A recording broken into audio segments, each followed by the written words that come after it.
Krishna, Krishna Hare Hare, Hare Rama, Hare Rama, Rama Rama, Hare Hare.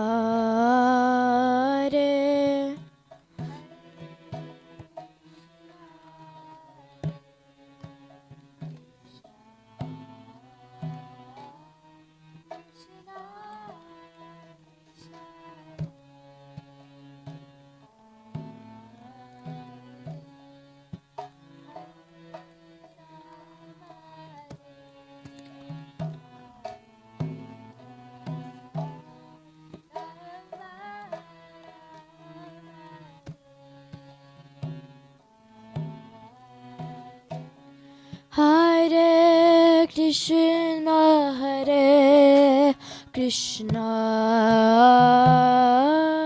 Krishna Krishna, Hare Hare, Hare Rama, Hare Rama, Rama Rama, Hare Hare.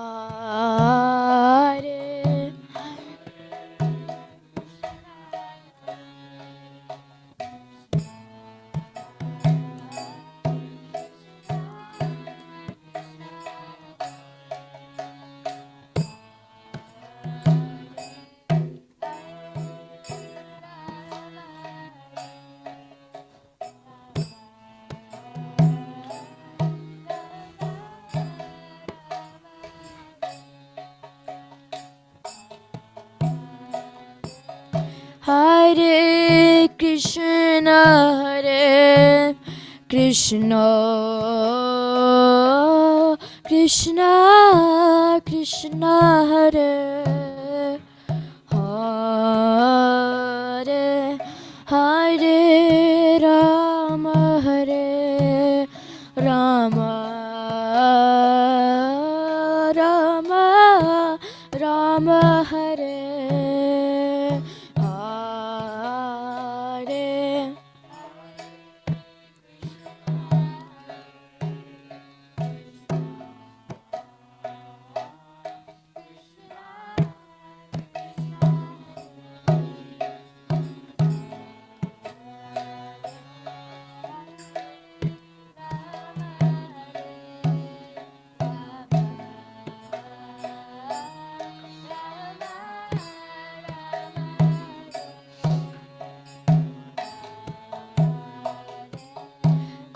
Hare Krishna, Hare Krishna, Krishna Krishna, Hare Hare, Hare Rama, Hare Rama, Rama Rama, Hare Hare.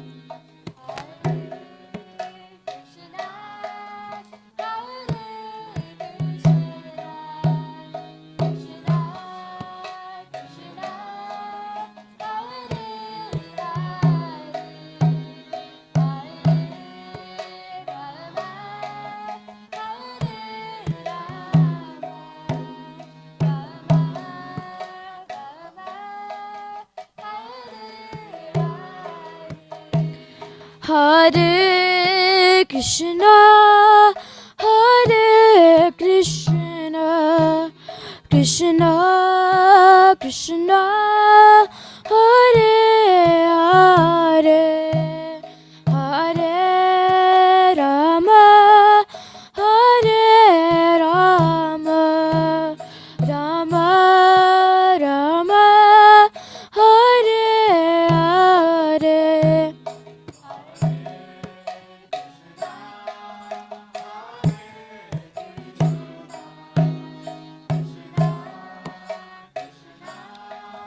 Hare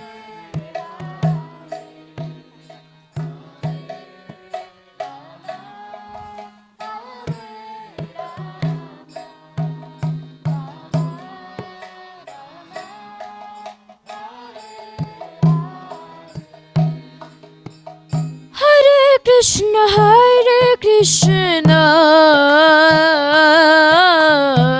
Krishna Krishna, Hare Hare, Hare Rama, Hare Rama, Rama Rama, Hare Hare.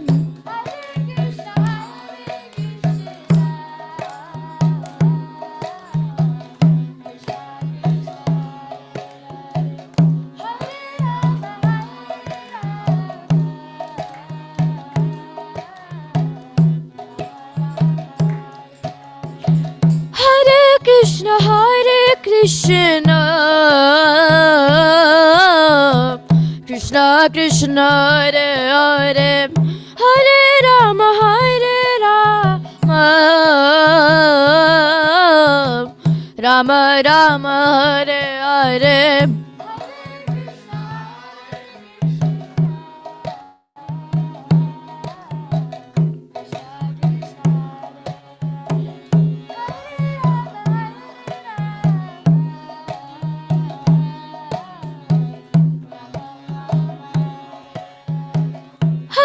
Krishna, Hare Krishna, Krishna Krishna, Hare Hare, Hare Rama, Hare Rama,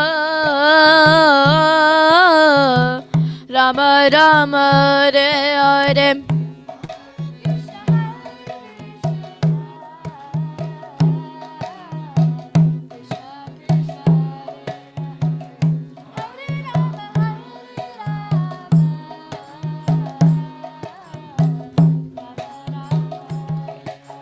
Hare Krishna, Krishna Krishna, Hare Hare, Hare Rama, Ram Ram, Hare Hare.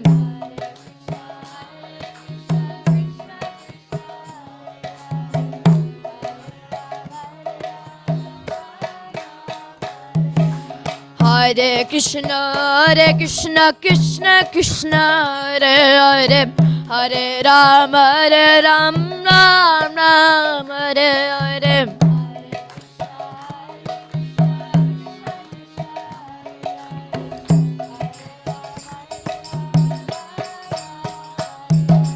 Hare Krishna, Krishna Krishna, Hare Hare, Hare Rama, Ram Ram, Hare Hare.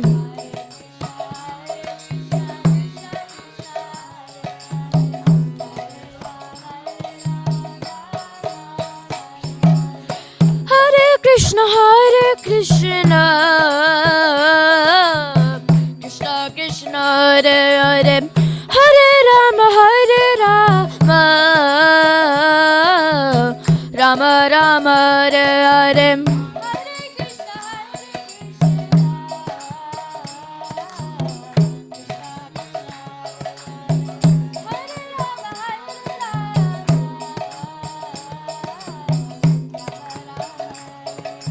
Hare Krishna, Krishna Krishna, Hare Hare, Hare Rama, Ram Ram, Hare Hare.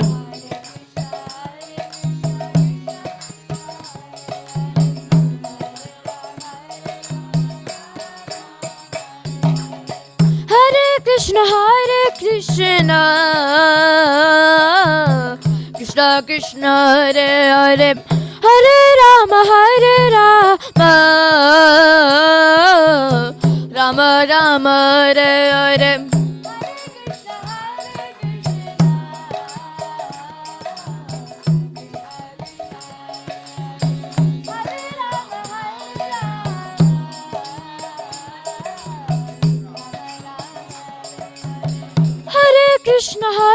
Krishna, Krishna Krishna, Hare Hare, Hare Rama, Rama Rama, Hare Hare.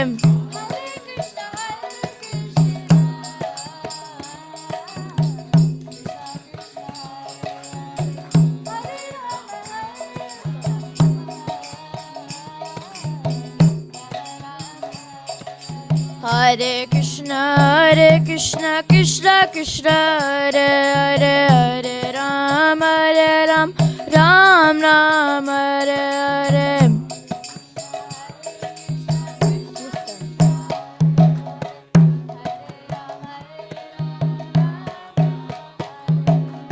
Hare Krishna, Hare Krishna, Krishna Krishna, Hare Hare, Hare Rama, Rama Rama, Rama, Hare Hare.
Hare Krishna devotees, thank you so much for coming. It's an honor to have all of you, and we are seeing some of the people after a long time. Rini Mataji. So thank you so much for coming. So we will now request His Grace Srivas Pandit Prabhu to kind of give a class on Bhagavad Gita or Bhagavatam, some Krishna Katha. And Prabhuji, a little bit about Prabhuji. So he is his name is Srivas Pandit Prabhu, and in ISKCON, Silicon Valley, he teaches Bhakti Shastri courses to all the temple devotees. He also teaches Bhakti Vaibhav, and he is doing Bhakti Vedanta now. So, if you have any questions in the scriptures, especially what is the shloka in Bhagavad Gita, how should we understand it, all that, you can ask Prabhuji. So he is practicing Krishna consciousness for about 25 years. So he's well versed in the Shastras, and one fine day I was sitting like you all in one of his classes, and I didn't know anything about Bhagavad Gita. So then I learned from him, and so he serves temple in a very high capacity. So we are deeply honored to have him here today. And so please utilize the opportunity to ask questions. It's an interactive thing. Kids, everybody can ask questions anytime you have. And Prabhuji comes from the right parampara, so that way the answers that he gives is authentic. And you can ask scriptural quotation if you like to. So thank you, and we welcome His Grace Srivas Pandit Prabhu. Hare Krishna.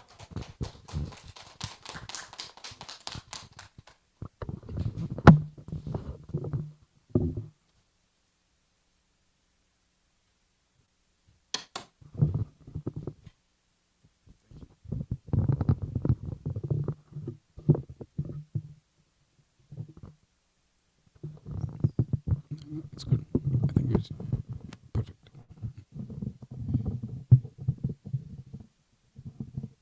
It should be fine. Hare Krishna.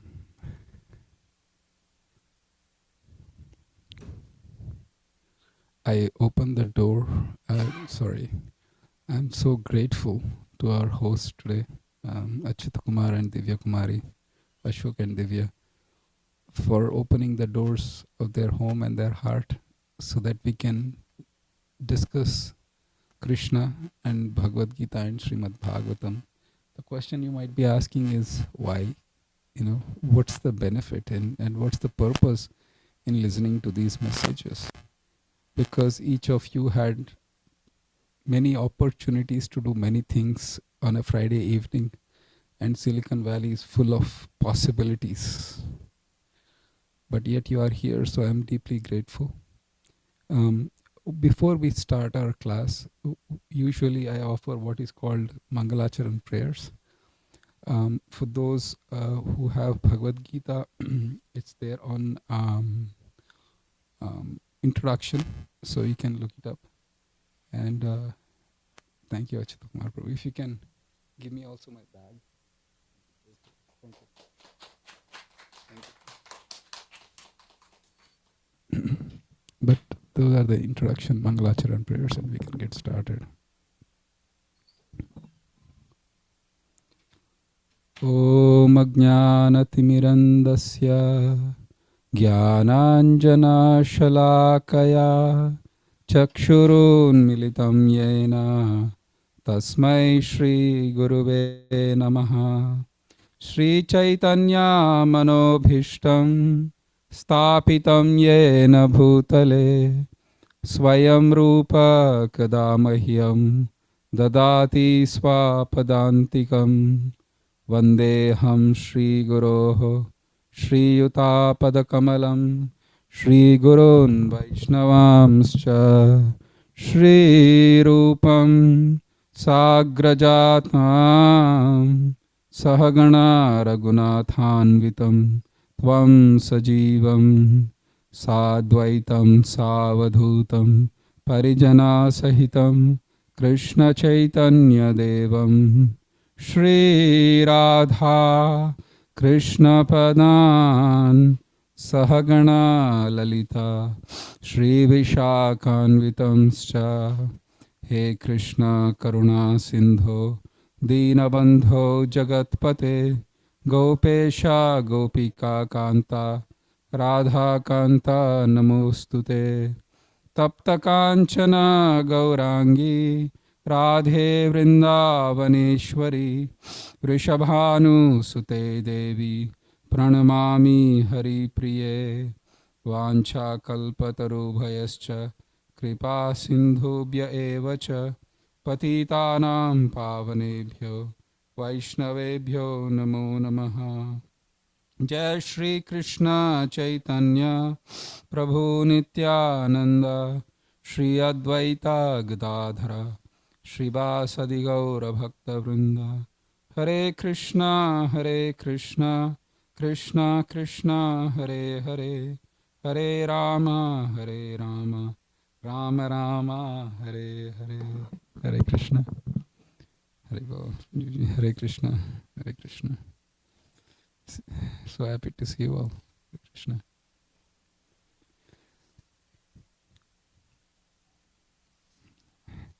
Is there any questions before we can start? Any suggestions or any comments? Why don't we start with a little bit of introduction? Some of you I obviously know and are my good guys, but some I am not really familiar. So, but sir, the last, what's your good name? Abhishek. What do you do, Abhishek? Amazing. You must be a genius. Well, I'm not a genius. They just made a mistake.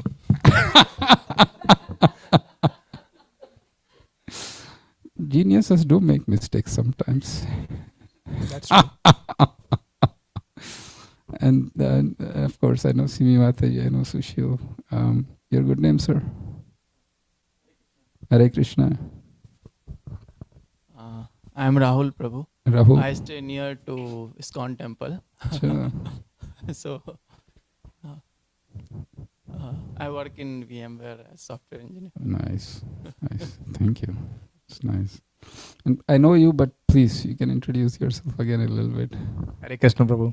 My name is Srivas. I am from Sunnyvale. Nice. Thank you. Yeah, and your good family is here. I've seen you once or twice for the programs as well. So thank you so much for coming. I'm working for Gigamon. Huh? Working for Gigamon. Gigamon. Yeah. What do they do? They are into mainly networking and traffic visibility. Oh, wow. I see Gigamon. All right. Mata? Hare Krishna. My name is Shruti.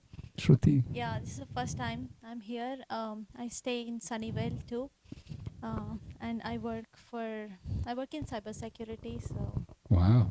yeah, in Sunnyvale. Hot subject these days. Mataji, you're... Hare Krishna, Prabhuji. My name is Garima. Acha. I live in Cupertino. We are coming for second time. We used to be Preeti Mataji's neighbor, Preeti and Naveen.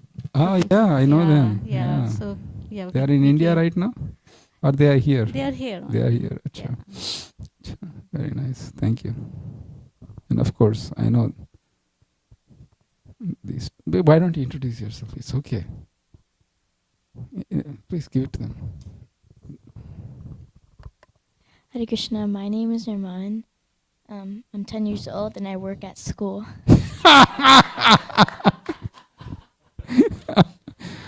Work for school. Hare Krishna, my name is Amira. I just turned 12 years old and I don't work.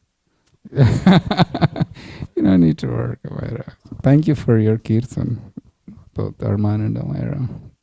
Hare Krishna Prabhu. My name is Krishna and I'm a software engineer at Roblox. Achha, very nice. Very good. Mataji. Hare Krishna Prabhuji. My name is Ekta. I'm here for the first time with Rahul. And I also don't work. There we go. Hare Krishna, Prabhu. Prem. I'm Pramila. I live in Sunnyvale. I'm a homemaker, taking care of 2 girl childs. Thank you. You don't have to tell where you work. Like, it really doesn't make a difference. Hare Krishna Prabhuji. My name is Priyanka and I work for Avyukt. That's a good one.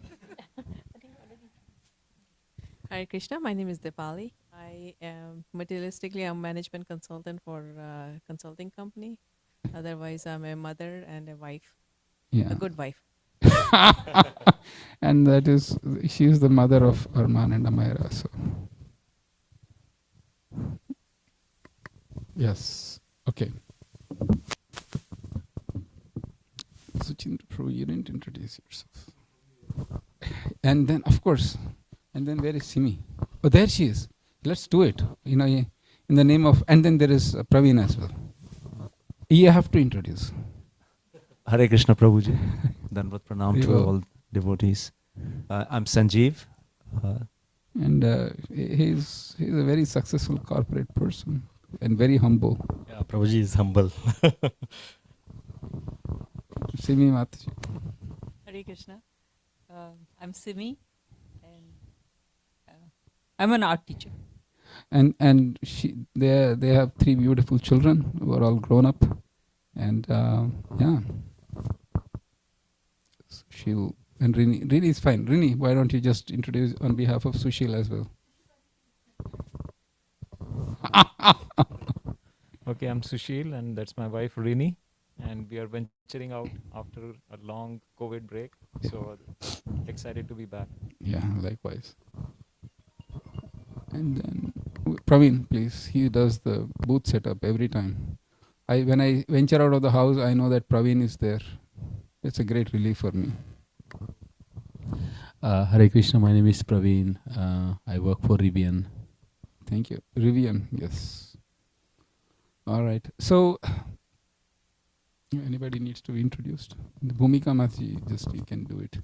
So that it will give a good, nice start off.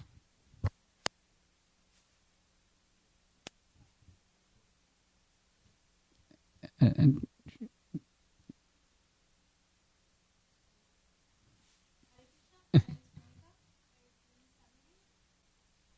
work for Google. Nice to meet you. Thank you, Bhumika, for coming.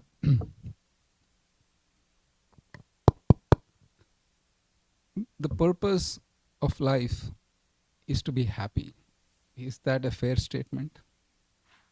Or is it an unfair statement? Does anybody start a business And when the investors come to say, what is your business plan? And you say the business plan is that in 2 years we are going to go bankrupt. That's our business plan.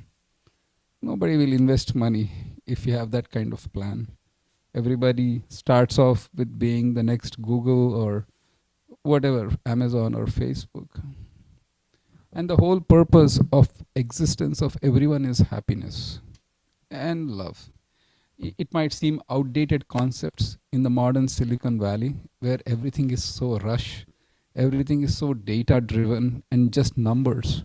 In the corporate world, you are just a resource, and if the company is not doing well for some reason, then you're just a number that can be, with all, they will be very nice, but the fact of the matter is, thank you very much, have a nice day. And in this rush of modern world, people are deeply hankering for some higher happiness. The technological advancements have been amazing and mind-boggling. And Arman and Amira, just take my word for it. Because I have been around, my name is, as Achyut Kumar Prabhu mentioned, Srivas Pandit Das, but I'm also a software professional. And I work in insurance company or Allstate. So and I've been around for a while. So the technological changes are mind-boggling, and the corporate world can be a place where it's nobody's fault. Even the people who are in the top, they have a pressure to produce money, and people in the bottom have to work for the people in the top. And nobody's job is kind of secure unless you are the CEO or the private owner of that particular company. Even then, not sure. Because please remember that who started Apple? And he was kicked out of his own company. Yes or yes? It's just the nature of material existence. And then the question deeply begs is, you are seeking happiness and you are seeking love. And to that end, people are doing so many things. Why do people keep dogs? Because they know that there is that one soul in the form of a dog's body that will never abandon me. Even though I am harsh against the dog, the next day when I come back, the dog will come as if one of the dog owners said, the dog will greet you as if he is seeing or she is seeing for you for the first time in the life. And human relationships or anything for that matter of fact becomes quickly stale. And then, you start working it. And to escape this kind of situation of modern world, people are doing so many things, having pets, and sometimes they are taking some intoxicating beverages to forget their material world. Intoxicating beverages are even more. There is so much of substance abuse going on throughout the world. Why is that? Why is it that we have so much of technological advancement, yet there is so much of negativity and the relationships fraying in this world? So Krishna gives the answer in Gita. Krishna is mentioning that we are souls. We are what is called Atma. Now, it takes a little bit of unpacking on that, because soul is a word used and abused. Yes or yes? We are fighting for the soul of America. Right? People say that. And then he's the soul of the company or she is the soul of the company. And kids, you can cover your ears for this. He or she is my soulmate. Yes or yes? So in Bhagavatam it is mentioned that there was a story where one of the famous demons by the name of Hiranyakashipu, and we were reading the story of Hiranyaksha today, where the Lord Varaha incarnated as a boar and killed Hiranyaksha. And Hiranyakashipu was consoling, or rather a small boy in the form of Yama came and consoled. There were these ladies who were crying over the dead body of their husband, intensely crying. And the boy said, "Why are you crying?" Said, "Our husband is not there, he's departed." They said, "Look, your husband is right here. Why are you crying? His body is right there. The body that you dealt with throughout his life is right there. Why are you crying?" No, he passed away. Then the fact of the matter is that you have never seen the soul within the body that you have been dealing with throughout the life. And now the soul has left the body. Now the body is still there, but what are you going to do about it? So that very nature of soul is what is being discussed in Gita. And please understand that you might say, you might first reject Gita. You say it's bogus. Or many things like I'm happy where I am happy. Show me where is soul.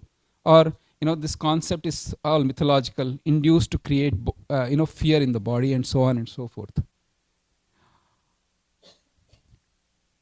So assume that you are in a bus station or in a plane. Now the plane next to you is going and you are stationary. You can observe it's going, yes or yes. But if both are going at the same speed, then can you tell which is going? No. If I am not a soul and I just am part of this material world with all the wonderful and the nasty changes that are happening, I then should be actually not observing this change because I am the part of that change.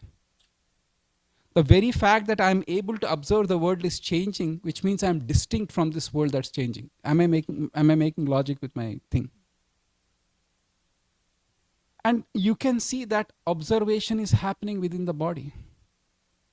Now, we may not remember did we all were 5 years old when we were at one point of time in life? Or we were just born like PhD graduates from Stanford? If you have a formula like that, let the parents know.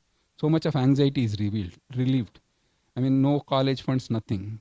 Born with a PhD, my God, that's amazing. But then we remember, and we may not remember our 5-year-old life as much probably as, Arman might remember.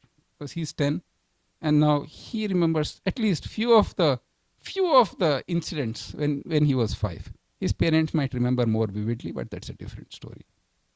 But that 5-year-old child is no longer there, and now it's a 10-year-old child, and I witness that changing of bodies, which means that there is a distinct observer of that bodily change, and that what Krishna says is the soul. And all these things do not happen, this power to understand cannot happen unless you get a human form of life. So this human form of life is exceedingly rare to understand this. I have another story. And Mataji, what's your name? Said Ekta? Right. Thank you. So, Suchindra here is an anesthetist, and he has assisted many surgeons in the operation. So then there was this certain condition where the person had a procedure. He had a big tumor in the stomach, and that was causing that tumor was actually pressing against that stomach, and because of which he couldn't or she couldn't eat food, and then he was getting weaker and weaker. The doctor said, "Look, it's a huge, the size of a football, or the red, what is that called? Oranges, the size, big oranges, that size of tumor is there." Sorry? Thank you. The size of grapefruit tumor is there in your stomach, and Suchindra, he goes and assists that situation. And then the operation or the procedure is successful. The patient then goes and sues the doctor for stealing. "You stole my tumor."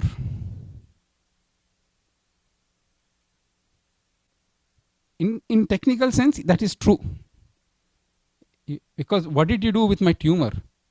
You didn't give me my tumor back. First of all, you cut my body and stole tumor. Yes or yes? It's ridiculous argument, because the fact of the matter is, when we tell of Gita, when we tell of the situation of life, it is a reality like tumor.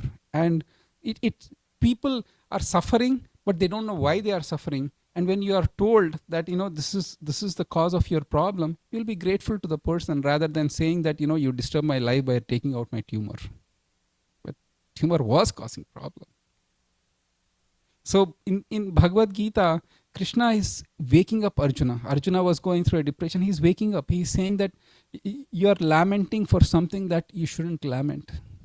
And this knowledge and this faith and conviction comes from the power of association. People who imagine that if you are going through the world, and let's take COVID time. I have a cousin of mine who's in the pharmaceutical industry. And COVID at that time was rampant. A couple of years ago, 3 years ago, started in March 2020. They were trying to find a cure, and 8, 9, 10 months later into COVID, the companies all over the world were trying to find, the pharma companies were trying to find cure. But he said the greatest tragedy right now, the greed is actually taking over every pharmaceutical company. The companies are doing research, but they are doing research independently and not willing to share that research. Because whoever hits the market first, that will be a multi-billion dollar industry or profits, because the COVID will never happen again. Now, imagine we are actually living in constant COVID time, as in Krishna says that the body is subject to repeated birth and death.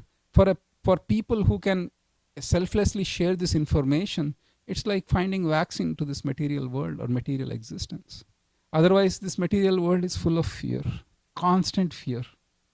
And there is no, it's the nature of this world. It's not anybody's fault. You are put into a situation where you as a soul are against the power of Krishna in the form of time, and the time is just pushing out. Nobody wants the time to pass. How many times the parents must have wistfully thought, the child is now 15 years, and Ekta, you will get there, not now. The child is 15 years. I wish he or she was 2 years. They were quiet, obedient. At 15, 16, it's like, you should cover your ears.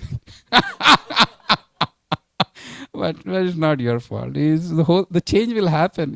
It's a change that is happening whether you like it or not. And Krishna is saying that often it leads to a frustration, because in this world you are made to think that you control everything, but when you see that there is a competing controller against your own desires, then there is frustration, and you don't know what to make of this world. And in a world that actually, places premium on money, places premium on the external things, how much money you have, how much fame and how much you have, when the world is placing emphasis on this, then, it leaves a sense of frustration. Is there more to this?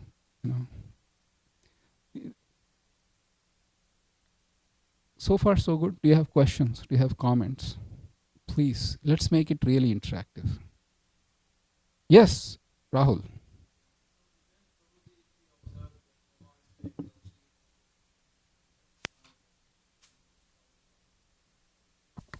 Still something we say that he's still alive. So which is kind of, soul is theirs. We are the soul, which is, unless soul migrates from the body, we are not dead. Even the body parts, everything is dead. And even in the sleep, if we observe that, we dream, at that time we don't feel the body, but we even remember in the morning the dream.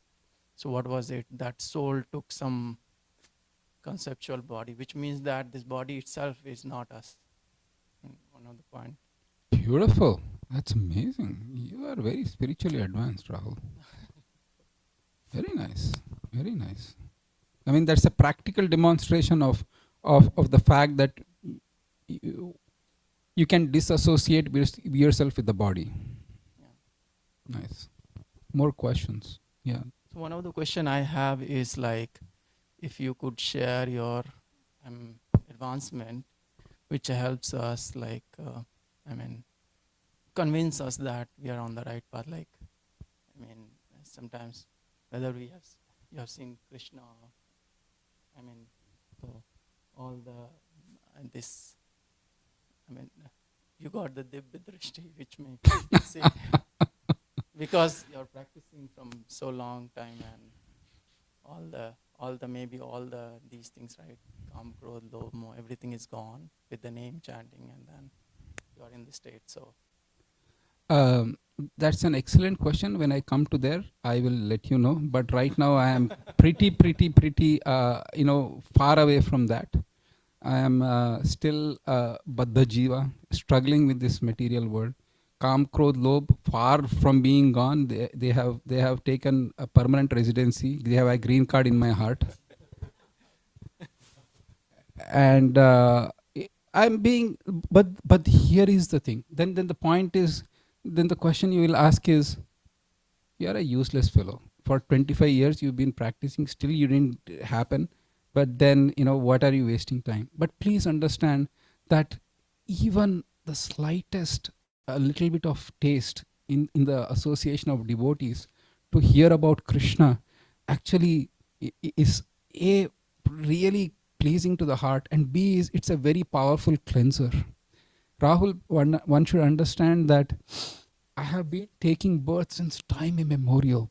Billions and billions and billions of births I have taken before I come to this form. And in billions of births, I have had karmic reactions. To just 25 years is something, I may take it 25 million lifetimes if that is what is needed. But my utter faith is that this process is such that this is definitely guaranteed thing, and that's what I would like to pursue. But another thing, 99.99% of the time people go through the world thinking they are great. But at least in the bhakti, then you realize you are not great, God is great. And to achieve Him, then I have to purify myself. And you will come face to face with the fact, with the sobering reality that I was not as great as I thought. And I was not as powerful as I thought, because Krishna is powerful. Just think about it. I mean, you might say, oh my goodness, yeah, it's hi-fi stuff. I'll bring it lo-fi. Do you have a thermostat in your body? In your stomach more specifically? Like you have thermostat in the house. You can set the temperature, yes or yes. If it is cold, make it high. Do you have a thermostat for your stomach? You eat the food. And does everybody eat or just me? Okay, you all eat. Good. Just not me. When you eat, do you know how your food is getting digested? Do you know exactly what is the chemical breakdown of the food that's happening? And different types of food, different temperatures, different places. Sometimes you are eating outside, here, this and there. The food is getting digested and you are alive today. And I am alive. Is that a fact? But then the question of this, I don't even know how my digestive system works. And some days, oh my God, I have serious digestive problems. I don't even have control over my digestive system. Krishna says in the Bhagavad Gita that I am that fire of digestion, that kind of, churns this food and distributes the health to the body. And when you eat a good hearty meal when you are hungry, 3 things happen. Are you satisfied after a good meal? Are you getting nourishment? And then is your hunger gone completely? Yeah. On a practical level, you might say like, oh my God, sorry Mata, Ekta.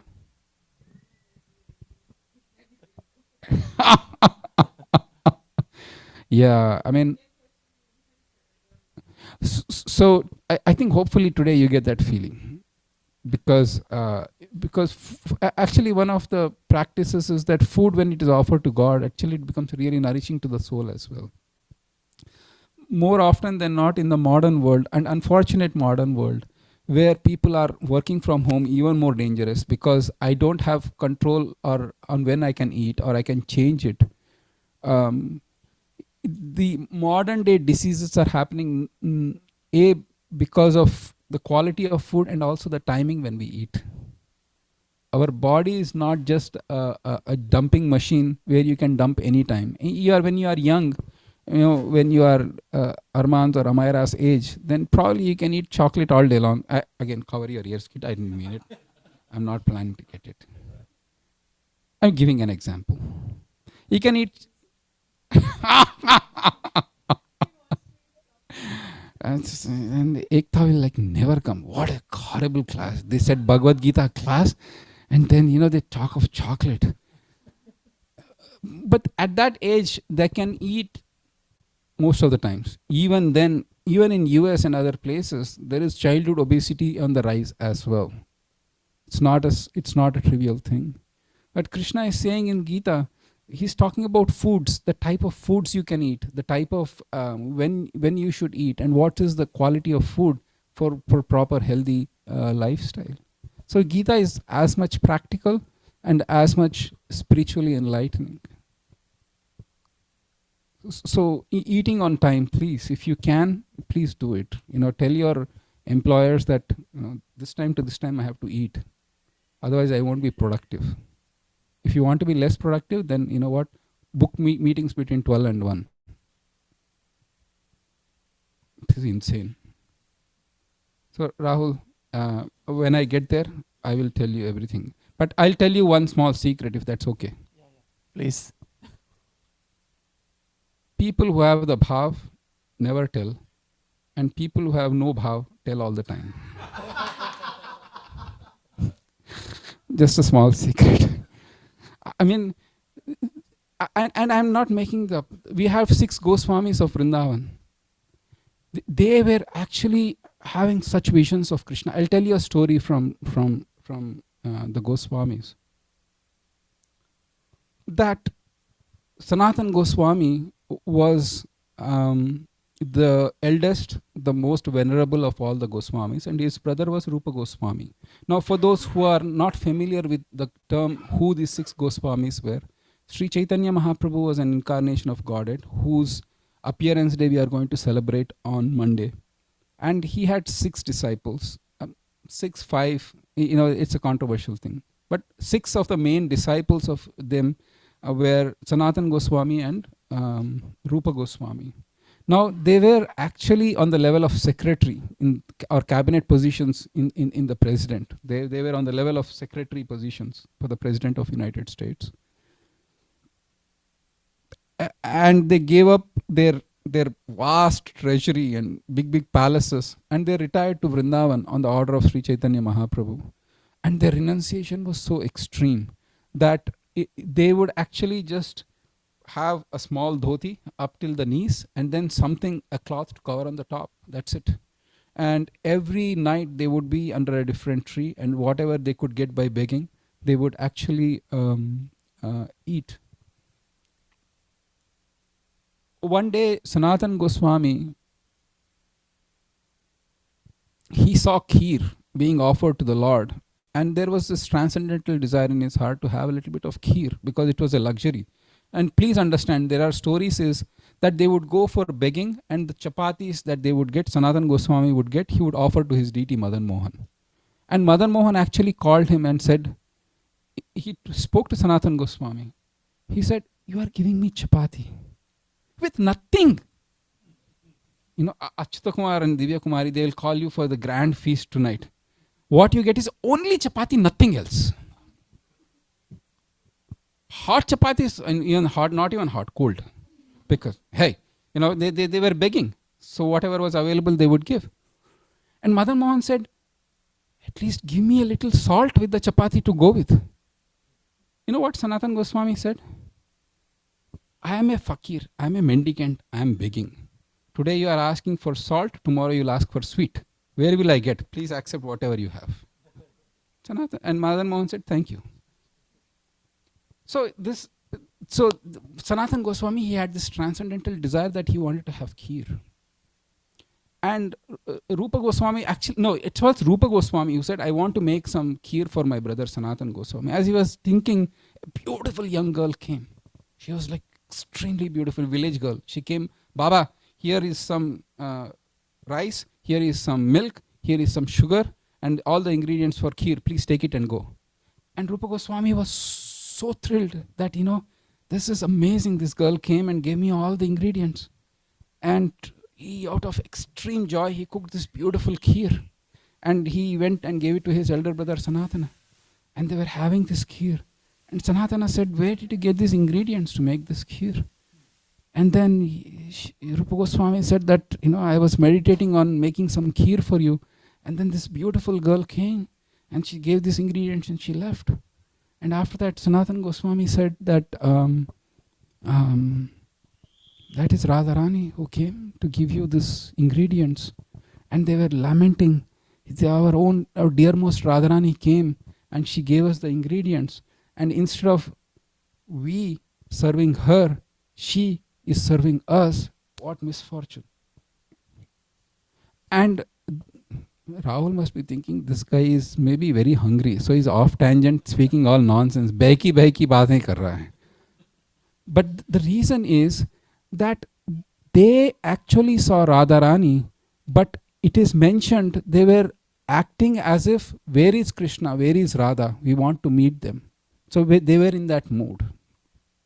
Because it's like the last stanza of the Shadgomi Goswami Ashtaka is He Radhe Vraja Devi Ke Chalalite He Nanda Suno Kuta Shri Govardhana Kalpa Pada Patale Kalindi Vanye Kuta Koshantaviti Sarvato Vrajapure Khedair Mahavihvalo Vande Rupa Sanatanau Raghuyugo Shri Jiva Gopalako.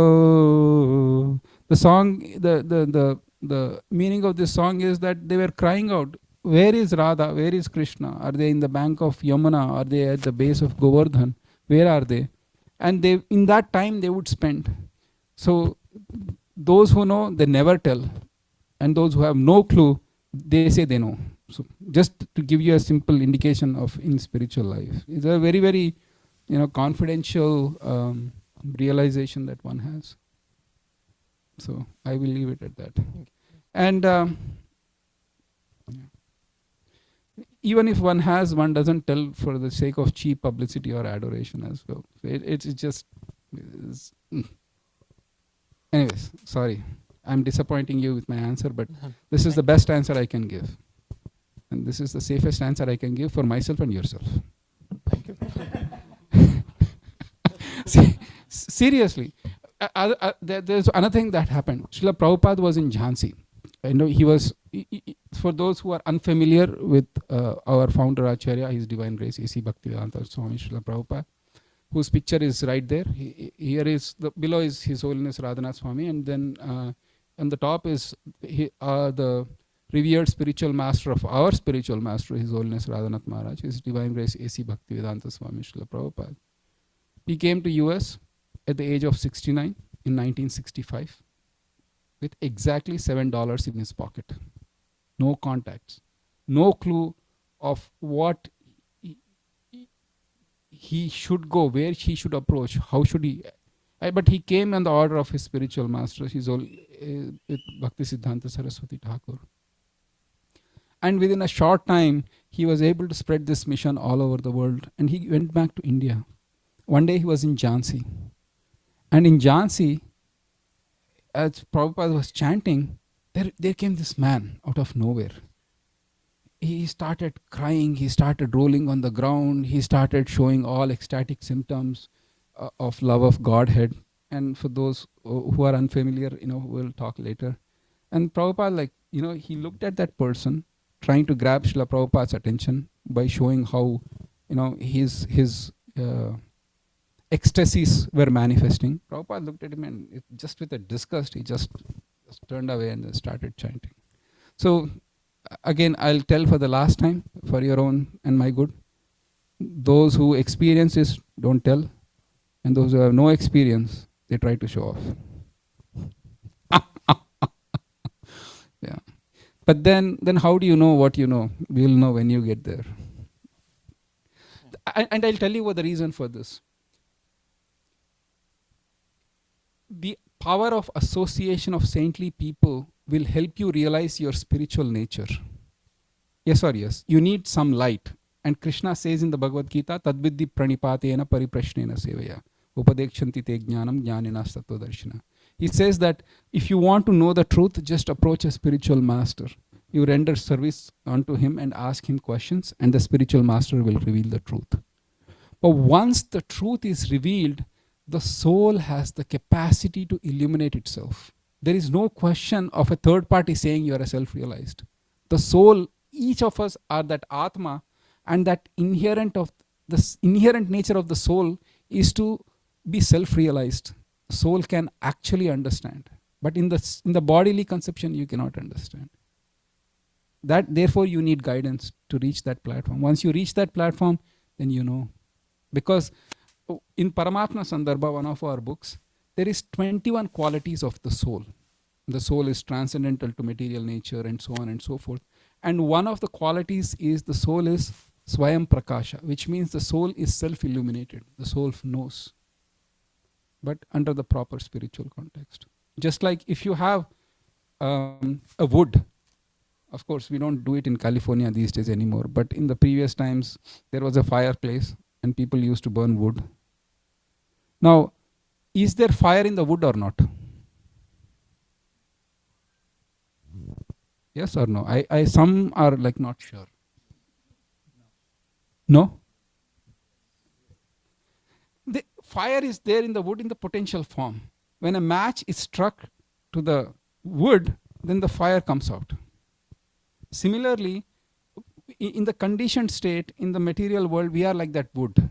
And the spiritual master can put that spark, and the beautiful flame comes out. And once the flame comes out, there is no need for the flame to, the flame can reveal itself and others. Yes or yes? And you don't say once the flame comes, I don't see the flame. The flame is there. And the flame can show itself and also show the whole world of what it is there. So far, so Ekta and Rahul don't, Ekta must be thinking, oh my God, where did I come? Such a excruciatingly painful class. I'm just joking, Ekta. I'm making you comfortable. That's what I do with all the Bhakti Vrikshas. We are not in the temple, where it's very, very formal. We are in other questions, comments? Rahul, then Shashi, and then Prabhu. Okay, thank you. Thank you, Prabhu, for this explanation. My question is that how would you know that your spiritual master is in front of you, or you are ready to take that initiation or whatever the first step is? In the scriptures, it's mentioned, by mercy of Guru you get Krishna, and by mercy of Krishna you get Guru, and by mercy of Guru you get Krishna. So please pray to Krishna. I'll tell you why. The reason we approach the spiritual master is that by serving the spiritual master you get Krishna. That is the contract, quote unquote contract. Otherwise, why do you take initiation? Why do you surrender to somebody? Why do you take somebody's instruction as your life and soul? Because the disciple is going to take the spiritual master's instruction as life and soul. Srila Prabhupada, our Acharya, his spiritual master said, please preach this message in the Western world. He didn't say to him, I need to actually start a startup in Silicon Valley, make at least $2 billion, then I'll take your word. No, he just came, he started spreading, and because the spiritual master's instructions are so powerful, he was able to spread this worldwide movement. Now, why do you follow the instructions of the spiritual master as your life and soul? Because by following them, you will get Krishna, who is the highest goal. You can achieve many, many things in life. But the simple truth that the supreme goal of life is Krishna can be given only by this Guru. So that is the reason why one approaches Guru. So please pray to Krishna, and by mercy of Krishna you get the Guru, and by mercy of Guru you get Krishna. Is that helpful? Sure. And of course there could be few other things as well. We can talk. I can give few guidelines, but we can take it offline as well. I mean, you when you approach a Guru, it's not like how many million followers on Twitter that Guru has, or how a famous singer that guru is, how flashy is his disciples, or the thing. A sadhu, it is said in Bhagavatam, Prabhupada writes, is not to be seen but to be heard.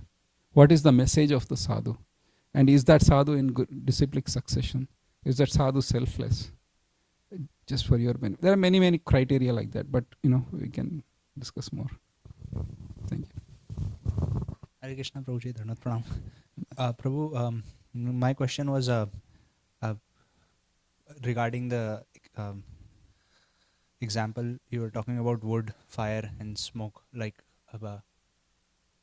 I recently heard in some class, like, it's fire is like Shuddha Sattva, and then what is exactly the like? What can you like tell a bit more about that and where it comes from? Like this wood, fire, and smoke, and what it is like. Can you expand more on that, please? Okay, let's look up one verse from Bhagavatam, and I need the Bhagavatam first canto, second chapter, and if somebody can give me the book. No, it's okay. There is she can get the book. First canto. So before you go, I think those questions will be too deep for those who just joined. Who wants to know more about material nature or modes, sattva, rajas, tamas? Did anybody hear of those terms? Because right, anybody who didn't hear those terms?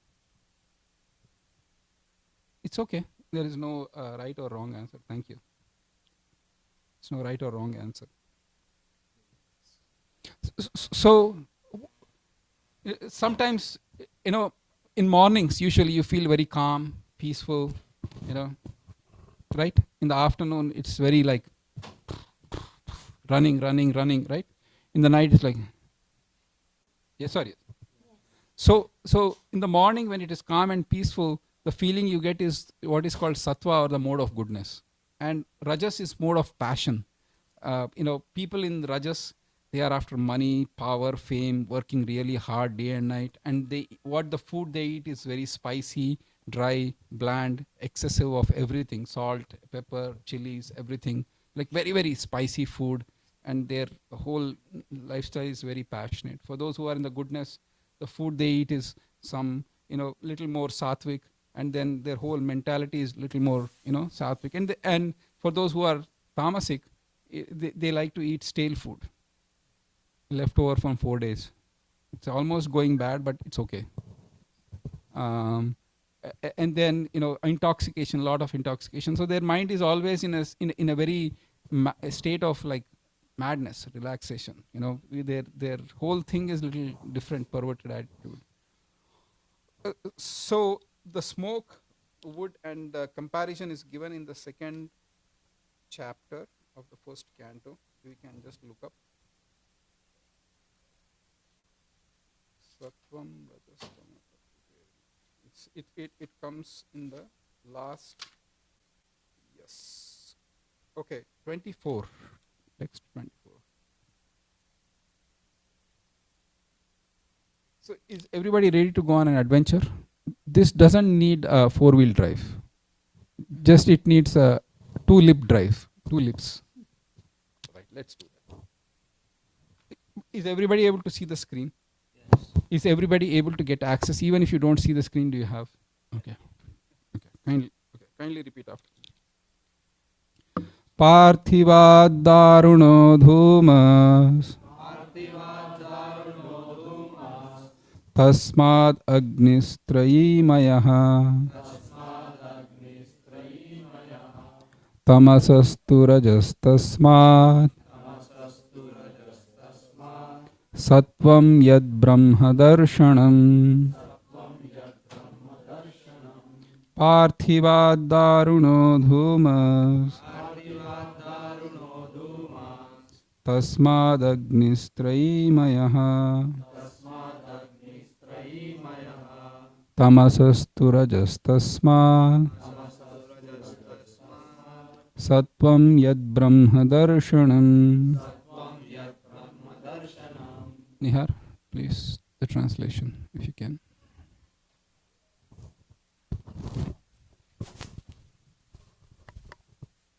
Firewood is a transformation of earth, but smoke is better than the raw wood. And fire is still better, for by fire we can derive the benefits of superior knowledge through Vedic sacrifices. Similarly, passion, rajas, is better than ignorance, tamas, but goodness, sattva, is best, because by goodness one can come to realize the absolute truth.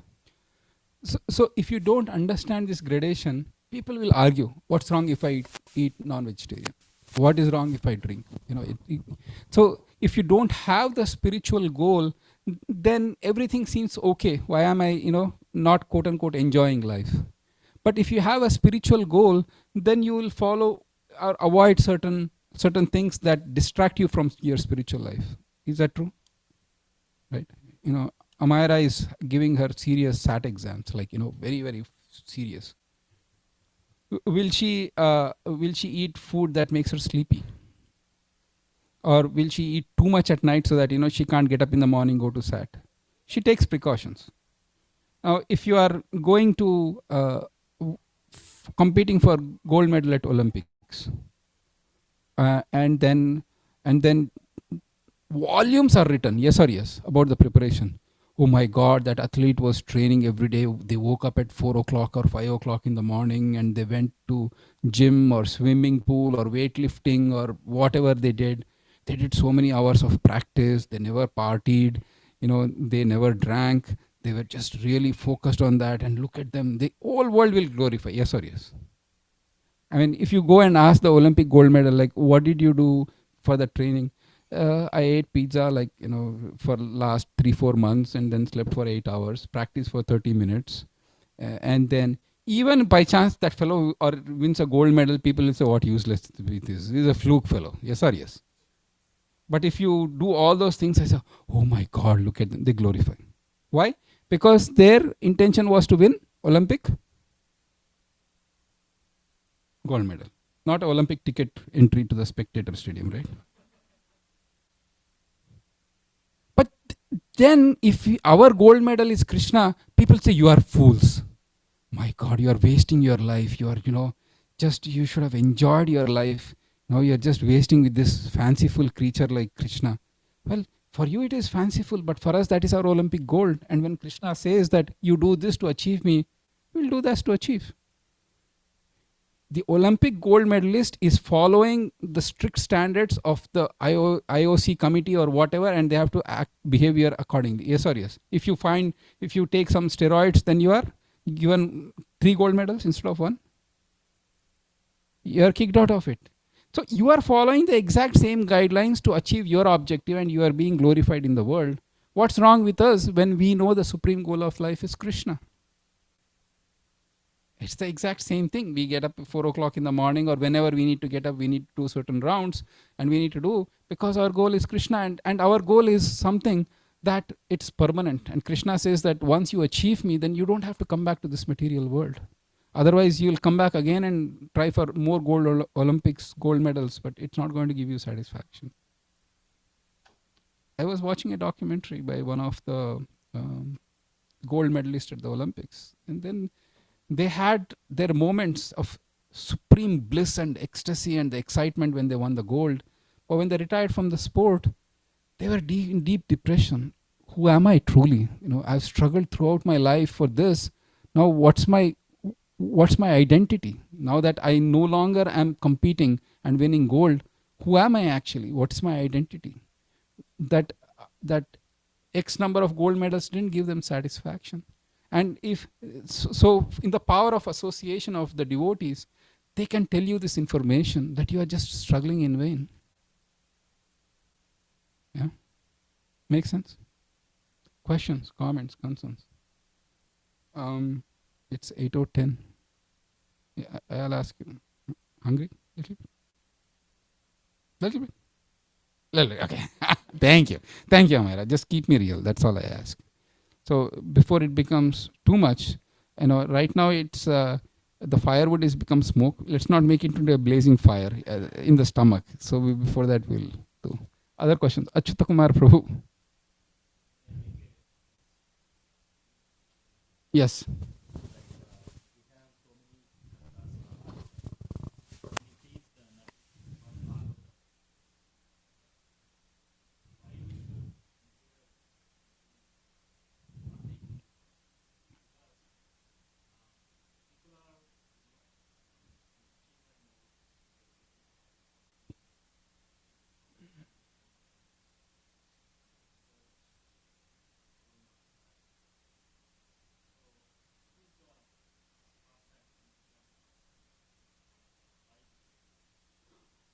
So thank you, Achutakumar Prabhu. So I'm not saying that you should not do what you should do.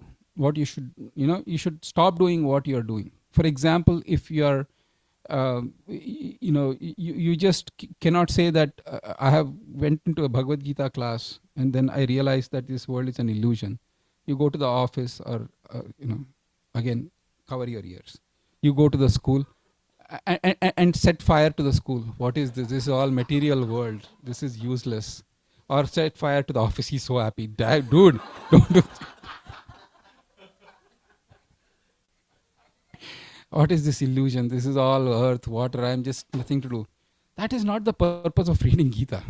The whole purpose of reading Gita is how to live in the world without being touched or being grabbed by this world. If you are in a war zone, one of the first things you know is how is your terrain? How is your enemy? How can I go without getting shot or killed? Yes or yes? So in this world, how can I go through this world without getting too much implicated by karmic reactions in this world? And that Bhagavad Gita teaches us the art of doing work without getting affected. The art of going into the war while not getting killed or shot or even getting injured. And injury here is karmic reactions that can injure us if you don't know where you are stepping your landmine into. And Gita teaches us that. So the Bhagavatam verse from Praveen, actually somebody else also had their hand. Everybody got their question. Yes, Praveen, before you go and then I'll answer Achutakumar Prabhu's Bhagavatam story. So Prabhu, I really like the point that you talked about, which is Olympics or any like athletics, for example, right? How seriously we take it and how seriously we practice for it. And you gave the example like that is how the Krishna consciousness should be.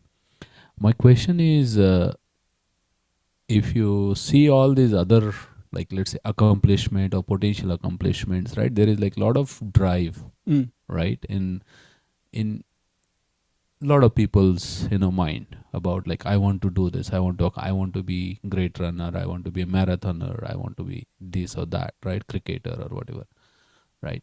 And even though they may or may not have the ability, right, natural strengths that is required, but they still have like this strong desire to have that, right?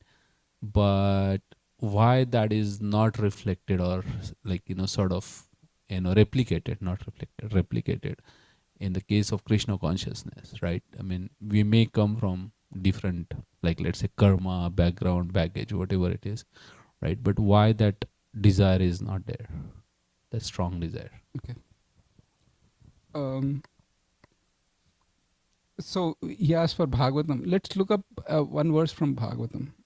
3:25, please. And for those who are doing the Veda base, if anybody would be kind enough to send the link in the Cupertino chat, so those who are here can look up at that verse. 3:25 Bhagavatam.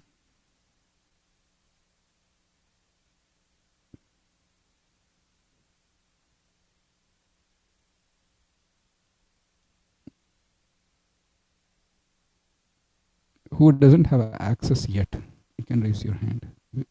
One will be provided. No, you're good.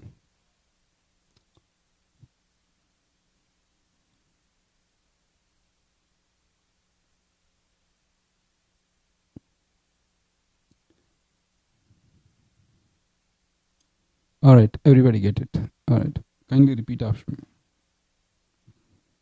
Satam prasangan mama virya samvido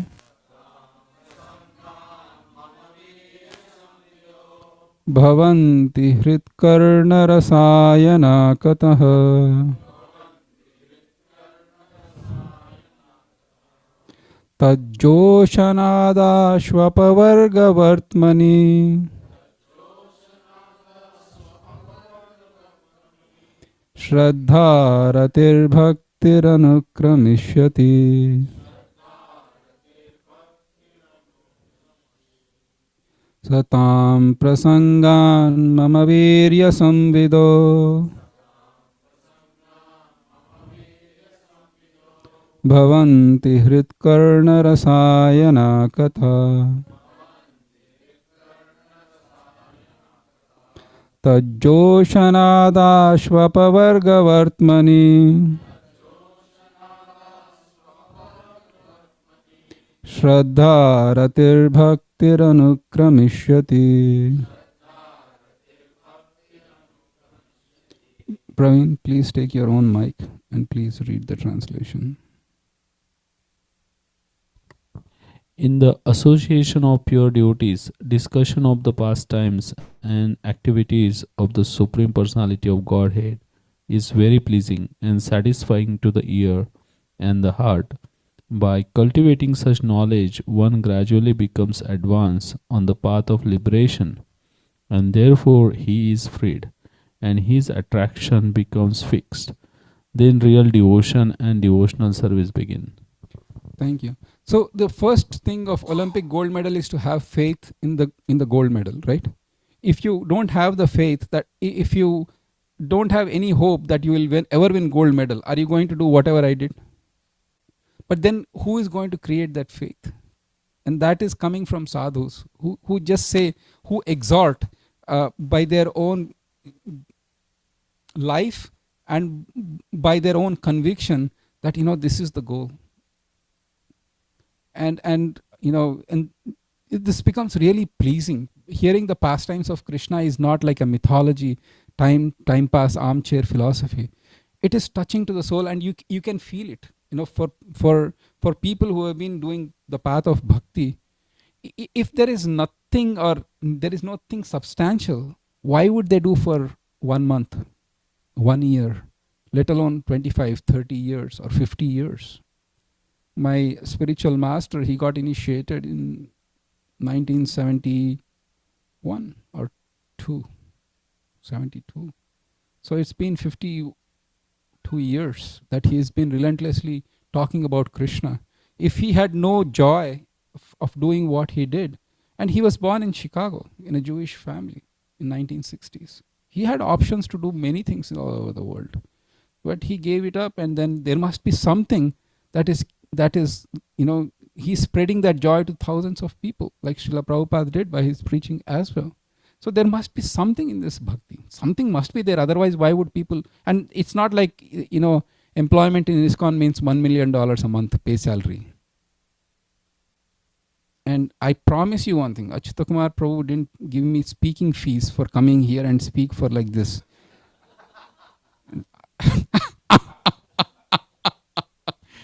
And I've been doing this program for the last 15 years, and my speaking fee has been the standard rate, $0.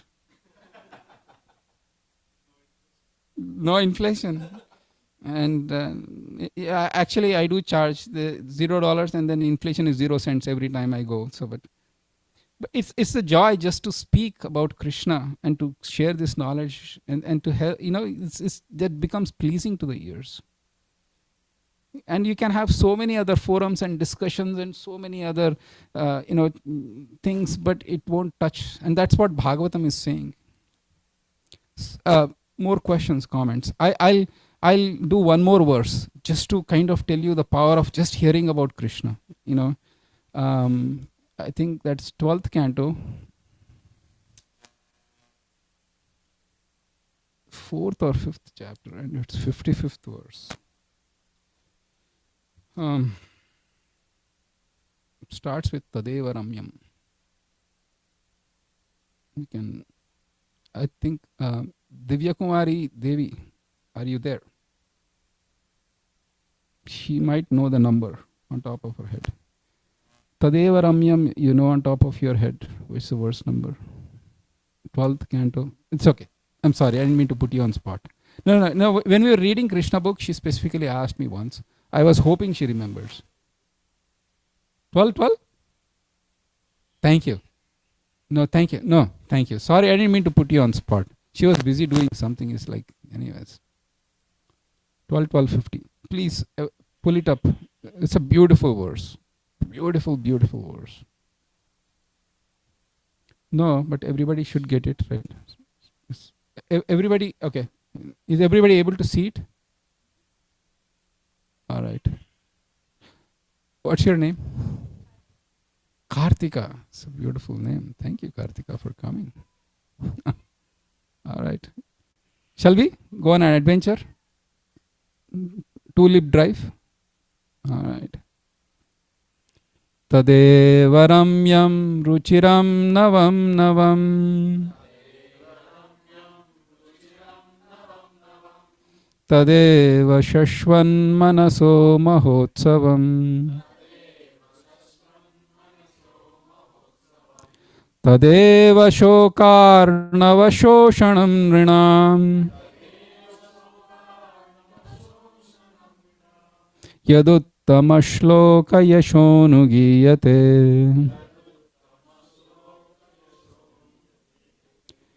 Tadeva ramyam ruchiram navam navam.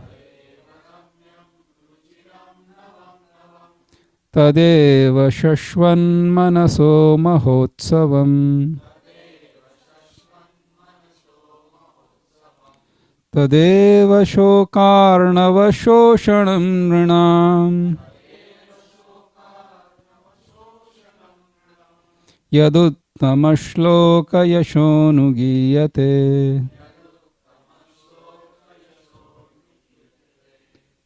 Ikta, why don't you do the translation, please?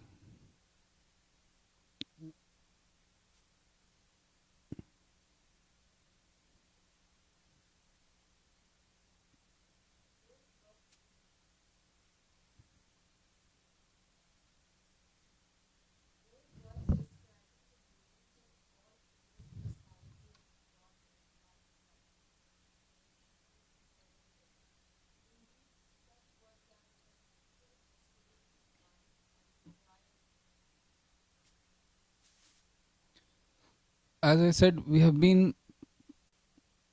Did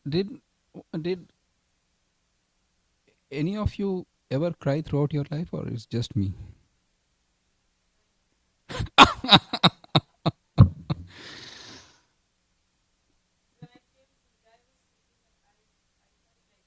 I see. But that was tears of joy. But tears of pain and frustration anytime? No, thank you, Victor. Thank you for being so candid, and that's a good quality. The eyes will be wet. It won't be dry eyes. It is said that we have taken billions and billions of births in this material world, and the tears of pain and anguish when it happens. It is said that for each soul there is like an ocean of tears. You can only imagine, small ocean is nothing but a combination of tears. Yes, sir, yes. You can take a drop from the ocean and you can make infinite number of drops. You can get somewhere, you can fill up an ocean, or you can create an ocean. But then the pastimes of Krishna are so wonderful that they dry up this ocean of misery, of despondency that's there in the heart. And this is the way to actually make our heart completely happy, to remember Krishna, to talk about him, and to discuss his wonderful qualities and his greatness. He comes in many forms: Krishna, Rama, Varaha, Narsimha. So many wonderful, wonderful, charming forms. He comes and displays his pastimes. And you pick up any of that forms and discuss. You can spend your whole life happily discussing about Krishna. It's it is said that the residents of Vrindavan, they were so absorbed in talking about Krishna that they didn't even notice material miseries coming. It's like they just forgot. That is bliss. And it's said that Krishna's pastimes are like festival for mind. It's like Tadeva ramyam ruchiram navinam. You can do the same pastimes again and again. Think about it. Books came 50, 60 years ago. And if I ask Arman or Nihar, you remember the book written by that guy in 1950s, they're like, dude, get out of here. Don't waste my time. They are really nice children. They'll never say to me like that. But those books are gone. They are in the dustbin of history. Nobody reads. Yes or yes? But Ramayana, when was it written? Mahabharata. Today also people are reading and relishing. I mean, are we like, I can read the book on Rust or Java or Python and make more money. Why am I wasting my time with some old stuff happen? Because these are pastimes of Krishna and they give so much of joy. And please, if you don't have a Bhagavatam set at your home, you can contact me or Achyuta Kumar Prabhu. One will be provided. It's the best investment you will make. And just even if you release a little bit from Bhagavatam, your heart is super satisfied. And on that note, I'll tell the story from Bhagavatam, if that's okay. All right. The Bhagavatam was spoken. Say it by the bell. Thank you. No, it's good. It's good. Oh. Thank you. That's it. That's very good. Thank you.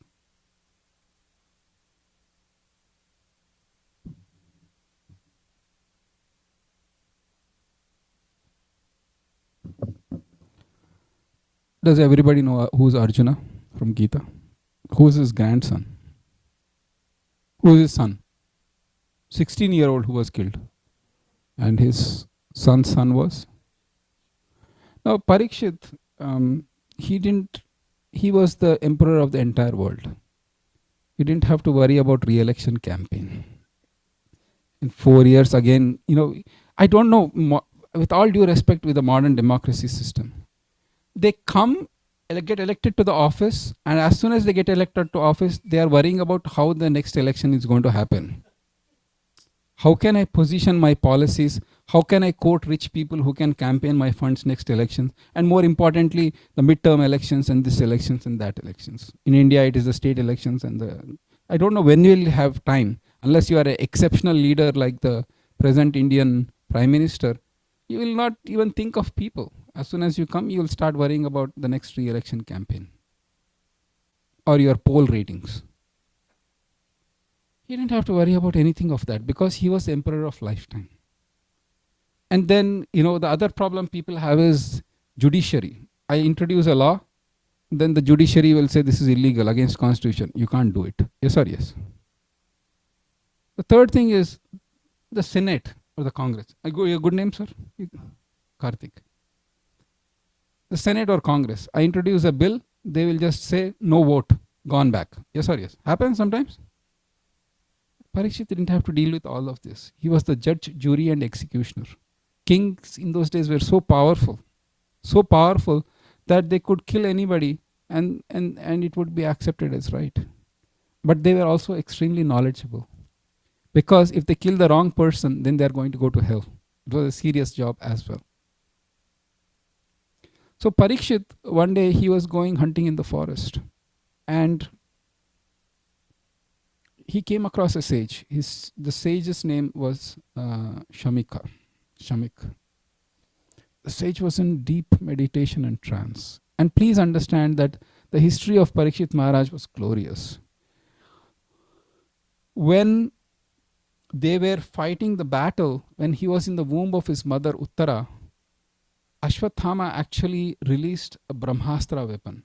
And Brahmastra weapon was not gross like modern times. You shoot a bullet into a pregnant woman, you kill both the child and the Brahmastra was so potent. And please understand that women had never to be killed in previous times. There was no question of killing a woman. Unless modern times, which is really gross. Because we have this perception that women means that they were tortured and medieval times and women were... No. Women were given such a high position in society that they were never killed. Killing a woman was just unthinkable. So this Brahmastra weapon was released just to kill Ashwathama who was in the womb and not to kill Uttara. Those fine were the weapons. Parikshit, thank you. Sorry. Parikshit, thank you, Arman. And Uttara actually crying to Krishna, Krishna, please protect my son. Let this Brahmastra weapon kill me, but let my child be saved. And so Krishna actually, in the form of Vishnu, enters into the womb of Uttara and he saves this child, Parikshit. And Parikshit, from the time he comes out, he is an exalted devotee. He's called Bhagavatottama, which means the topmost of the devotees of the Lord. And his rule was impeccable. The way he conducted the affairs of business was just impeccable. And Bhagavatam describes the glorious qualities that Parikshit Maharaj had. By all accounts, he was highly virtuous. He was devoted to Lord Vishnu. He was born in an extraordinarily brilliant family. And he went to forest one day for hunting. He came upon this sage Shamik. Now this Shamik was in deep meditation. He didn't see the king coming. And Maharaj Parikshit was extremely hungry and thirsty. In those days, they didn't have Starbucks in the middle of forest. Or Safeway, where you can go get the bottled water and drink. And he went to the sage hoping for some water and some for food because he's hungry and thirsty. And the sage was completely in deep meditation. He didn't even realize that the king Parikshit, who was so famous, came and he was right in front of him. Now Parikshit thought maybe this king is avoiding me. That's a common angst amongst the teenagers. And this social media is like raising the level of anxiety to another level. I Instagrammed my friend, that friend is not Instagramming me in next 2 seconds. There's common anxiety happening in the kids, but Maharaj Parikshit was thinking maybe this person was avoiding me because I am a Kshatriya, he is a Brahmana, he is thinking superior. And then the Maharaj Parikshit took a dead snake that was lying around with his bow and wrapped it around the sage's neck, and he left. And the beauty is that the sage even didn't realize at that point of time there was a dead snake around his neck. And somebody informed his young boy, Shringi, who was almost the age of Arman, but who was much immature than Arman, because Arman is a devotee. And that boy became furious that how dare this king insults my father. And look at these. He was using very strong words. Bhagavatam uses the word dog. It says like, my father is like the master and these kings are like dogs who are supposed to take care of the kingdom. How dare the dog comes and eats in the plate of master. Probably that boy Shring never saw Kali Yuga, Silicon Valley. I'll leave it at that. And then he curses that may in 7th day a snake will come and bite you and then you die. It was for a small punishment, for a small misdemeanor, the punishment there was death penalty, and that was heavy. And then Shringi comes and sees actually there is a dead snake around his father's neck, and he starts crying in a loud voice. And Shamik Rishi comes from his trance. He asks the boy, what are you crying for? And then he tells him the whole story. In the modern world, this would have happened. The father would have said, well done boy, you have avenged my insult. The honor of the family has been avenged. Come here, we'll take the next Godfather 10th movie or whatever. And then come here, let me take a selfie and put it on the Facebook showing how proud my son was. But Shamik Rishi said, oh child, what did you do? You have immature intelligence. The king is the protector of the people. And without king being present, it's like defunding the police. Anyways, I don't want to get it. And thieves and robbers will randomly loot people. And moreover, this king is actually representative of God and he's a very powerful personality. Why did you do it? And he begs to Krishna to please forgive this immature son. And Maharaj Parikshit, he was so powerful that he could have counteracted the curse of this Brahmana. He was so powerful because of his devotion to God. He could have said, you cursed me. I curse you that your curse is not going to take effect. But he said, he accepted this curse of Brahmana, thinking that this is the will of the Lord. think you are in the prime of your youth, you are having everything, you are going to be promoted. You are promoted to the CEO of the company, and then you have no pesky shareholders or board members or whatever, and you are living a life, and suddenly you have this news that you have a cancer and you will die in 1 week. And that was the situation of Maharaj Parikshit. And immediately he just said, I'll take, he made his son the king, Janamejaya, he made him the king of the kingdom. And he sat on the bank of Ganges fasting till death, saying that I'm not going to eat, I'm not going to drink. And the sages slowly started assembling from all over the world. This just shows that Bhagavatam was so potent that it attracted sages from pretty much all over the universe, actually. And the who's who of the Muni list came. It's Asita Devala, Narada, Vyas. There's a big list, of sages who came, seeing something wonderful and extraordinary is going to happen. And then in walks Shukadeva Goswami, our hero. He's all of 16 years old, blackish skin, curly hair, fleshy collarbones, beautiful large eyes, completely naked. And people thought he was a mad and deaf person. And I was just actually thinking when I was coming by that Shukadeva Goswami, when he entered this assembly, everybody gave him a respectful seat. And then Parikshit Maharaj, he took shelter of Shukadeva. And he asked two questions. Two questions is, what is the duty of people in general? And then he said the specific duty is, it's only relevant to Maharaj Parikshit, it's all not for you all. What is the specific duty of a man who is about to die or a woman who is about to die? And then the beautiful narration is given, and Shukadeva Goswami for 7 days and 7 nights, the Bhagavad Saptaha comes from there. It's a little parody on modern Bhagavad Saptaha. We just hear for 1 hour. There is music and festival and food and all the other 23 hours. And then you come back next day for 1 hour.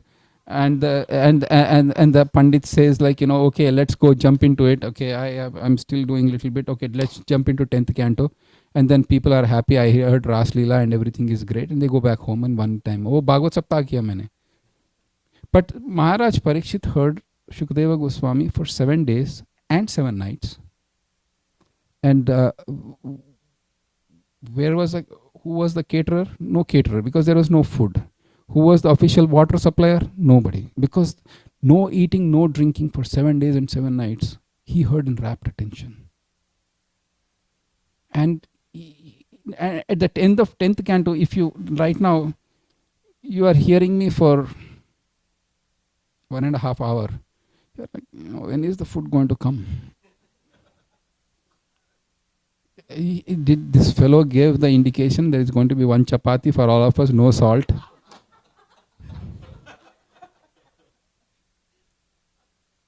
I'm hungry, I'm thirsty. Sorry. Amira, I'm almost done. I know, I can see the... I'm just kidding you, Amira. I just love you both because you... Anyways, I will talk later.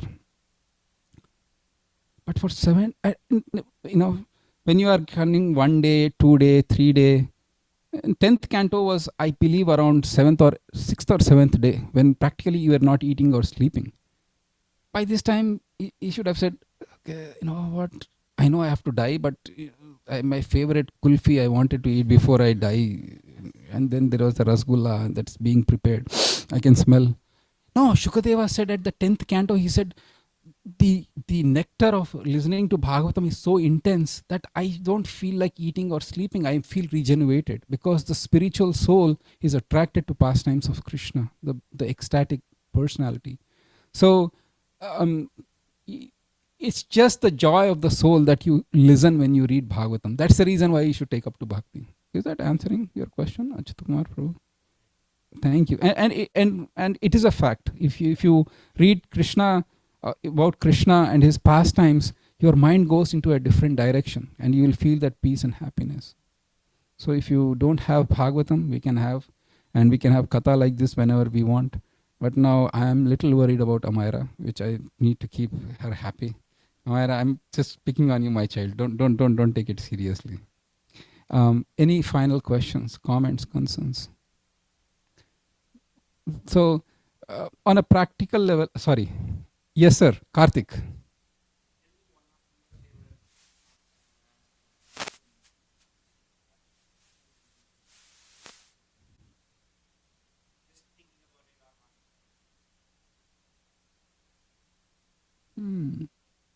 Bhagavatam is like sugarcane. You bite on any end, it's like really sweet. But particularly, I think 10th canto is a very relishable pastime where Krishna, for 9 cantos, you see Krishna appearing in different avatars like Varaha, Vamana, and he takes on this really supreme, majestic form. But in the 10th canto, he becomes this charming boy in Vrindavan, just like a small baby, being afraid of cows and killing demons and having these wonderful associates that just dote on him and just worship him like anything. It's 10th canto is extra charming, but everything in Bhagavatam is super sweet. The reason I say that is every person has their own form of God they particularly like. Amira, is that okay if you do one more verse of Bhagavatam? And then I promise I'll stop. All right. Nihar, you're doing okay, right? You're not going to come swinging at me with a bat. Dude, I'm just joking. He'll come swinging at me with the garland, which I'll accept. Yes, which he put the garland last time. No? Next time. Okay. 3, 9, 11. That's the last verse I promise we'll do. But somebody can grab the 3, 9, 11. Okay. Okay, then actually I'll read the screen. It's there. Okay, thank you so much. This will be really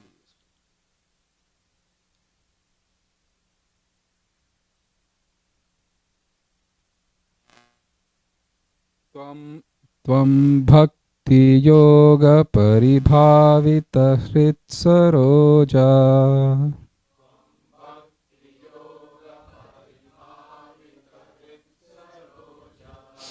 ase shrute kshitapato nanunatha pumsam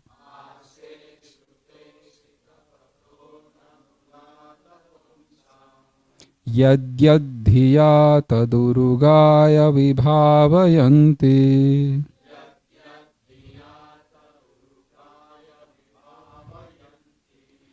tattadvapu pranayase sadanugrahaya.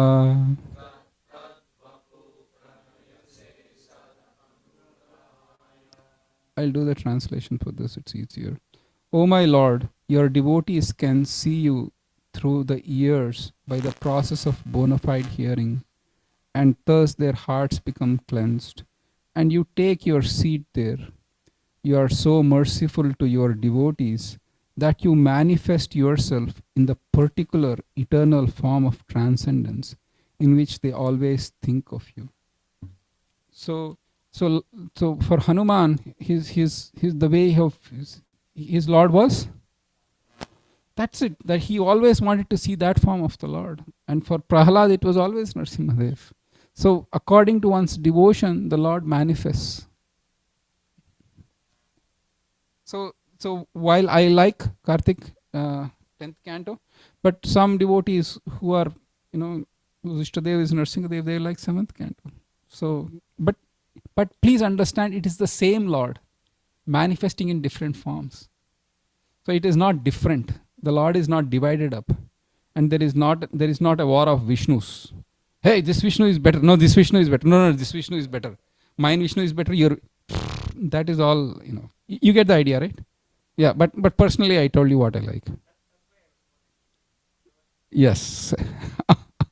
But yes. Any other questions, comments?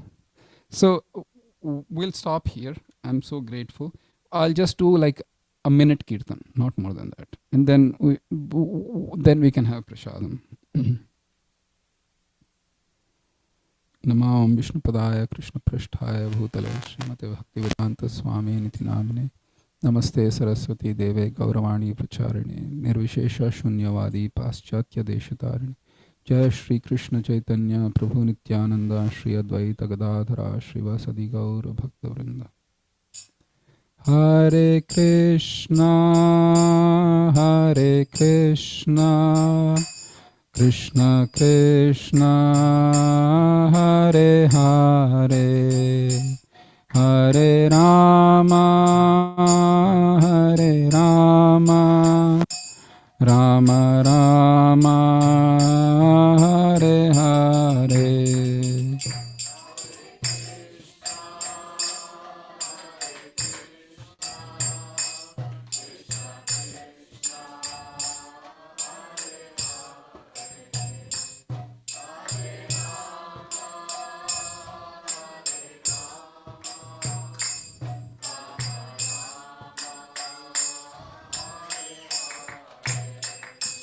Hare Krishna, Hare Krishna, Krishna Krishna, Hare Hare, Hare Rama, Hare Rama, Rama Rama, Hare Hare.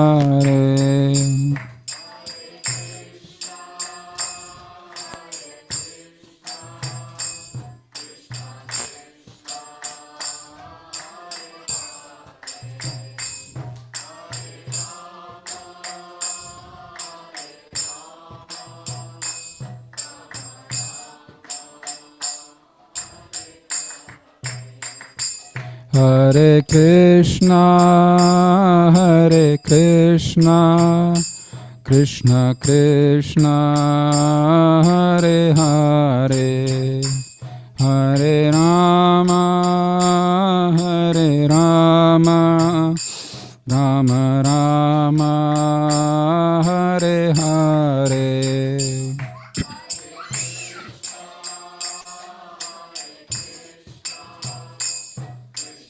Hare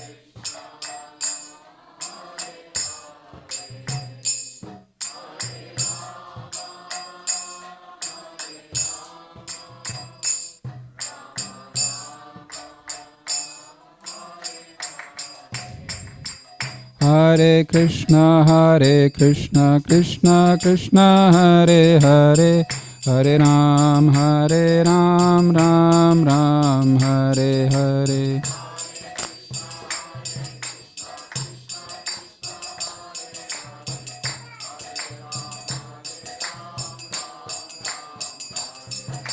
Hare Krishna, Krishna Krishna, Hare Hare, Hare Ram, Ram Ram, Hare Hare.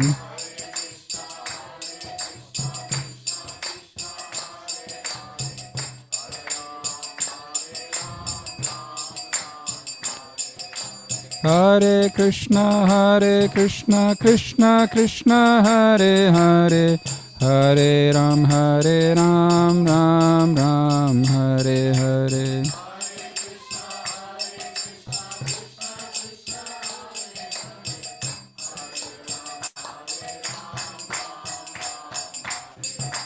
Hare Krishna, Krishna Krishna, Hare Hare, Hare Ram, Ram Ram, Hare Hare.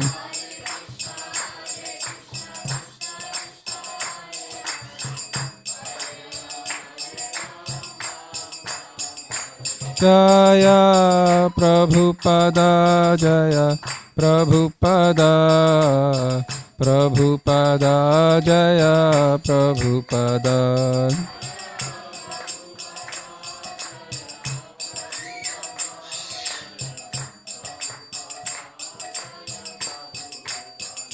Jaya Gurudeva, Jaya Gurudeva, Gurudeva Jaya Gurudeva.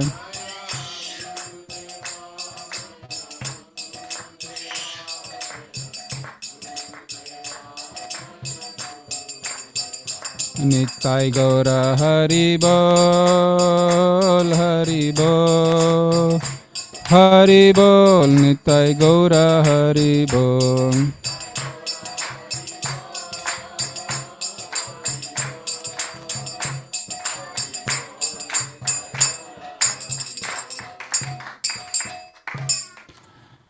So we will have like a small prayer for prasadam. You can repeat after me or not. It's fine, but I will keep it super simple. Mahaprasade Govinde Namo Brahmane Vaishnave Svalpa Punya Vratam Rajan Vishwaso Naiva Jayate. Bhagavad Sri Prasadam ki jai. And once again, my heartfelt thanks to our hosts, Achyuta Kumar and Divya Kumari, for opening the doors of their home, and let's give them a big hand. All right, thank you. And at last, the actual program is going to begin. Hare Krishna.